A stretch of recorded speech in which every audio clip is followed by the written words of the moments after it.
Dominant cryptocurrency exchange Binance chief executive Changpeng Zhao called for new but stable and clear regulation for the industry in light of recent developments and participants cutting corners. Zhao participated in a conference associated with G20 meeting in Indonesia. But the regulators do have a role. We do need slightly more. We do need to increase the clarity of regulations and the sophistication of regulations in the crypto space.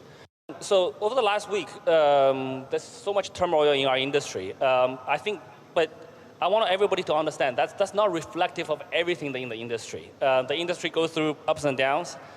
We have one or maybe even more bad players in the industry, but the industry is still growing, so we're still building. His comments come as crypto industry peers and partners outlined steps to deal with the collapse of rival exchange Sam Bankman-Fried's FTX, which filed for bankruptcy on Friday, November 11, after a week of seeing customers pull assets and Binance abandoned a rescue offer. Over the weekend, Zhao had tweeted that Binance had stopped accepting deposits of FTX FTT token on its platform and urged other exchanges to do the same. As FTX was engulfed in more chaos on Saturday, November 12, when crypto exchange said that it had detected unauthorized access, and analysts said hundreds of millions of dollars of assets had been moved from the platform in suspicious circumstances. Jim Bianco, president of Bianco Research, predicted the FTX bankruptcy could trigger a domino effects. Going to be something like a Lehman Brothers, because FTX.com just didn't have individual investors as their clients.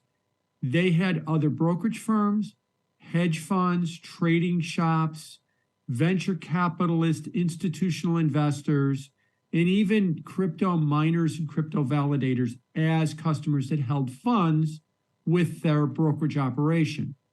Other hedge funds, other brokerage firms that have money with them, their money is now gone or trapped in FTX. They have obligations to meet. They have, in the case of, say, venture capital, they've got payroll that they have to meet. They cannot do that now because they cannot access their money, and they may not be able to get their money for several years, and only a small fraction of it when they do after it goes through a bankruptcy proceeding. FTX filed for bankruptcy on Friday, one of the hottest profile crypto blowups after traders rushed to withdraw $6 billion from the platform in just 72 hours, and rival exchange Binance abandoned a proposed rescue deal. Oh, it's definitely going to bring about more transparency and more regulation. And because the space is going to need it, it's got a loss of confidence. You're seeing that basically every global crypto exchange around the world, and there's lots of them that are headquartered in Asia, like South Korea and in Japan, they're all getting outflows right now. Everybody has lost confidence in all of them.